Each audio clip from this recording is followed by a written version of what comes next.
বিসমিল্লাহির রহমানির রহিম। আসসালামু আলাইকুম ওয়া রাহমাতুল্লাহ। প্রিয় পিসফুল ইসলাম চ্যানেলের সম্মানিত দর্শকবৃন্দ, আশা করছি আপনারা সবাই ভালো আছেন। আমরাও আল্লাহ সুবহানাহু ওয়া তাআলার অশেষ মেহেরবানিতে ভালো আছি। বন্ধুগণ, পবিত্র রমজান মাস আমাদের দরজায় কড়া নাড়ছে। মুসলিম বিশ্ব অপেক্ষায় পশ্চিম দিগন্তে উদিত হয় একটি বাঁকা চাঁদের। নতুন চাঁদ উদয় হলে শুরু হবে মহিমান্বিত রমজান মাস। আর এই রমজান মাস ঘিরে আজকের এই ভিডিওটি তৈরি করা হয়েছে। এই ভিডিওতে আপনি জানতে পারবেন রমজানের প্রস্তুতি ও বিশেষ বিশেষ বিশেষ আমল। সুতরাং ভিডিওটি অনেক বেশি তাৎপর্যময় এবং গুরুত্বপূর্ণ হতে চলেছে। ভিডিওর কোনো অংশ স্কিপ না করে পুরো সময় জুড়ে আমাদের সাথেই থাকুন আর শুনতে থাকুন। এবং ভিডিও শেষে আমাদের ভিডিওটি কেমন লাগলো যদি ভালো লেগে থাকে অবশ্যই কমেন্ট বক্সে আপনার মূল্যবান মন্তব্য লিখতে ভুলবেন না। তো চলুন কথা না বাড়িয়ে মূল ভিডিওটিতে চলে যাওয়া যাক। বন্ধুগণ, মাহে রমজান পবিত্রতম মাস, এতে কোনো সন্দেহ নেই। এই মাসে আল্লাহ সুবহানাহু ওয়া তাআলা আমাদেরকে বরকত, রহমত এবং নাজাত দিয়ে থাকেন। সুতরাং প্রত্যেক মুমিন মুসলমানের পানের মাস হচ্ছে এই মাহে রমজান। আর এই মাহে রমজানেই রমজানের পূর্ব মুহূর্তে আপনাকে 10টি বিষয়ে প্রস্তুতি নেওয়া উচিত এবং বিশেষ গুরুত্ব দেওয়া উচিত বলে আমরা মনে করছি। আর সেই বিষয়গুলোই আজকের এই ভিডিওতে তুলে ধরা হয়েছে। নাম্বার 1, দুনিয়াবি ব্যস্ততায় মগ্ন থাকা। ইবাদতের মাস রমজানে বেশি বেশি আমলের কথা রয়েছে, কিন্তু আমরা অনেকেই ব্যস্ত থাকি দুনিয়ার কাজে। এটা কখনোই কাম্য নয়। এ মাসে বেশি বেশি দোয়া ইস্তিগফার করা উচিত। হাদিস শরীফে এসেছে, ইফতারের মুহূর্তে আল্লাহ তাআলা বহু লোককে জাহান্নাম থেকে মুক্তি দিয়ে থাকেন এবং মুক্তির এই প্রক্রিয়াটি রমজানের প্রতি মাসেই প্রতি রাতেই চলতে থাকে। সুবহানাল্লাহ। তাই আমরা সারা বছরের মতো এই মাসকে যেন তেন সাধারণভাবে কাটিয়ে দেব না। যথাসম্ভব এই মাসে দুনিয়ার সমস্ত কাজ হতে ফারাক থাকার চেষ্টা করব এবং বেশি বেশি আল্লাহ তাআলার কাছে আমাদের বিগত জীবনের ভুল ত্রুটি ক্ষমা চেয়ে দোয়া প্রার্থনা করব। নাম্বার 2, রমজানের মানসিক প্রস্তুতি নেওয়া। রমজান মাসে পরিপূর্ণ সওয়াব ও ক্ষমা পেতে মানসিকভাবে প্রস্তুতি গ্রহণ করা খুবই জরুরি। জীবনভর যত গুনাহ করেছি, এ রমজানে সেসব গুনাহ বা অন্যায় থেকে পরিপূর্ণ ক্ষমা পেতে মানসিকভাবে প্রস্তুতি গ্রহণ করতে হবে এবং সবচেয়ে সওয়াব পেতে হবে এই বলে মানসিকভাবে দৃঢ় প্রতিজ্ঞাবদ্ধ হতে হবে। আফসোসের বিষয়, অনেক সময় পূর্ব প্রস্তুতি না থাকার কারণে বা অবহেলার কারণে রমজান মাসের মতন পবিত্র ও বরকতময় মাস পেয়েও আমরা মুমিন মুসলমান পরিপূর্ণ সওয়াব ও ক্ষমা থেকে বঞ্চিত হই। তাই আমাদের প্রতিজ্ঞাবদ্ধ করতে হবে যে চাকরি বাকরি, ব্যবসা বাণিজ্য বা নিজের কাজ যেমনই হোক, আমি আমার বিগত জীবনের সমস্ত গুনাহ নিজেকে আল্লাহ তাআলার কাছ থেকে মাফ করে নেব এবং আল্লাহ সুবহানাহু ওয়া তাআলা আমাদের প্রতি যেন রাজি খুশি থাকেন সেই কাজ করব ইনশাআল্লাহ। নাম্বার 3, কুরআন তিলাওয়াত করা এবং অন্যকে শেখানো। এ মাসে পবিত্র রমজান মাসে আমরা বেশি বেশি কুরআন তিলাওয়াত করব, অন্যকে শেখাবো এবং অন্যকে শেখার পরিবেশ তৈরি করার চেষ্টা করে দিব। কেননা কুরআন অন্তরের আনন্দ, চোখের জ্যোতি, পেরেশানি দূর করে, আল্লাহ ও তার রাসূলের সঙ্গে ভালোবাসা সৃষ্টি করে এবং একটি অক্ষরের বিনিময়ে 10টি সওয়াব পাওয়া যায়। আর কিয়ামতের দিন ফেরেশতাদের সঙ্গে থাকবেন ওই কুরআন তেলাওয়াতকারীর সঙ্গে। সুতরাং এখনও আমরা যারা কুরআন পড়তে পারি না, এই রমজানও হতে পারে কুরআন শিক্ষার একটি অন্যতম গুরুত্বপূর্ণ মাস। আর আমরা যারা কুরআন তিলাওয়াত করতে পারি, এই মাসে আগে থেকেই কুরআন তেলাওয়ার মানসিকভাবে প্রস্তুতি নেব এবং বেশি বেশি করে কুরআন তিলাওয়াত করব ইনশাআল্লাহ। নাম্বার 4, ফরজ ইবাদত ও সুন্নতের গুরুত্ব দেব। আল্লাহ সুবহানাহু ওয়া তাআলা মুসলমানের উপর দিন রাত 5 ওয়াক্ত নামাজ ফরজ করেছেন। তা আমরা পালন করব এবং পাশাপাশি ওয়াজিব সুন্নাত যাতে এই মাসে ছুটে না যায় সেদিকে খেয়াল রাখব। রোজা রাখলাম, নামাজ পড়লাম না, এমনটি করা যাবে না। বিশেষ করে ফরজ নামাজের আগে পরে আছে সুন্নতে মুআক্কাদার নামাজ, এগুলো আদায়ের ব্যাপারে অত্যধিক গুরুত্ব দেব। প্রতিদিন 12 রাকাত সুন্নাত নামাজ রয়েছে, সেগুলো আদায় করব।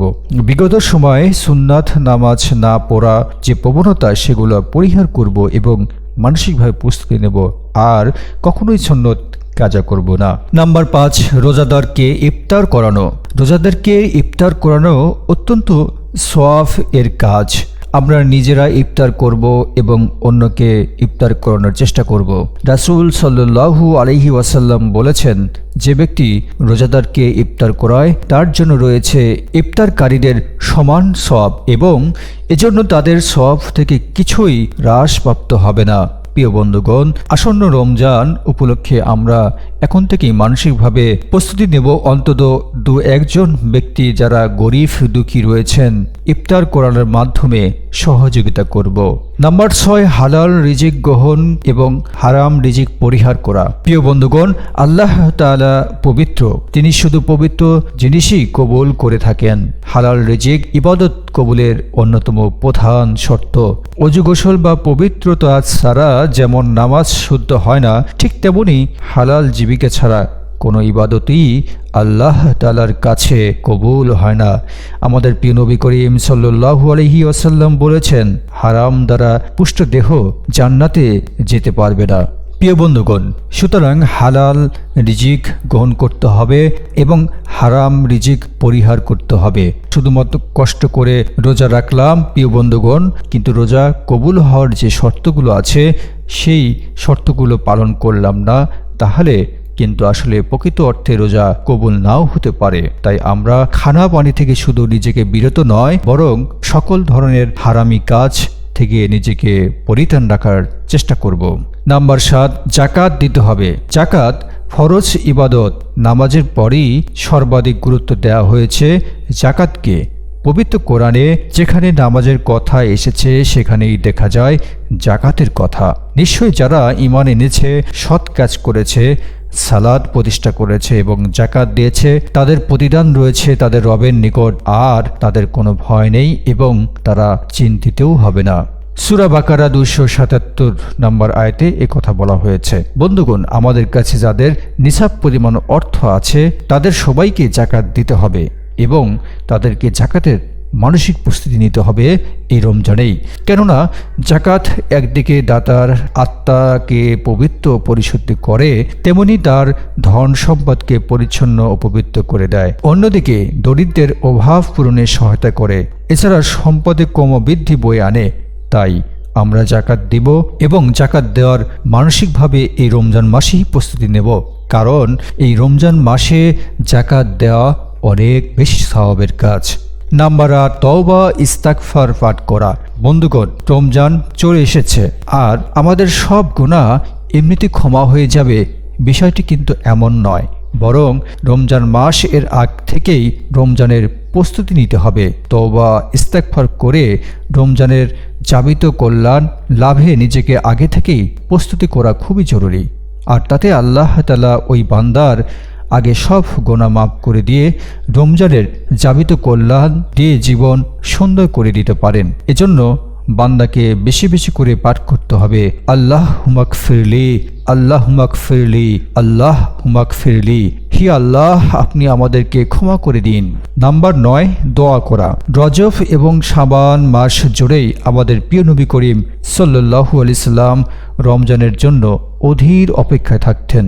এর ধারাবাহিকতায় রজবের শুরু থেকেই রাসূল সাল্লাল্লাহু আলাইহি সাল্লাম দোয়া করতেন, আল্লাহুম্মা বারিক লানা ফি রজাবানা ওয়া শাবান ওয়া বাল্লিগনা রমাদান। অর্থাৎ, হে আল্লাহ, আপনি আমাদের রজব ও শাবান মাসের বরকত দিন এবং আমাদের রমজান পর্যন্ত পৌঁছে দিন। রমজান পর্যন্ত আমাদের আয়ু বৃদ্ধি করে দিন, যাতে আমরা রমজান মাসে যথাযথ আমল করতে পারি। প্রিয় বন্ধুগণ, আমাদের প্রিয় নবী করিম সাল্লাল্লাহু আলাইহি সাল্লাম এভাবেই দোয়া করেছেন এবং আমরাও এভাবে দোয়া করতে থাকব এবং রমজানের জন্য অধীর আগ্রহে অপেক্ষা করব।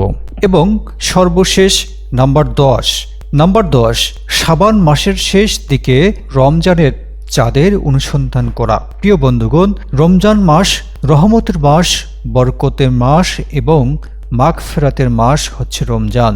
আর এই রমজান মাসে চাঁদ দেখা প্রত্যেক মুমিন মুসলিমের কর্তব্য।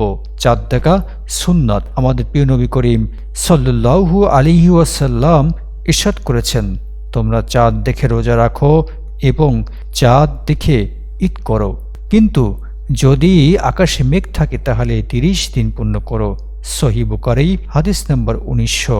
সুতরাং প্রত্যেক মুমিনের উচিত প্রতি মাসের শুরুতেই নিজেকে চাঁদ দেখা এবং ভালো কাজের সাথে প্রস্তুত করা। প্রিয় বন্ধুগণ, আমাদের সমাজে বা দেশে চাঁদ দেখার কমিটি রয়েছে, তারা চাঁদ দেখে সিদ্ধান্ত দিয়ে থাকেন, কিন্তু আমরা চাঁদ দেখা কমিটির দিকে না তাকিয়ে নিজেও এই সওয়াবের অংশীদার হব। চাঁদ দেখার চেষ্টা করব এবং চাঁদ দেখে সুন্নতের উপর আমল করব। প্রিয় বন্ধুগণ, এই ছিল আসন্ন রমজান ঘিরে আমাদের প্রস্তুতিমূলক এই ছোট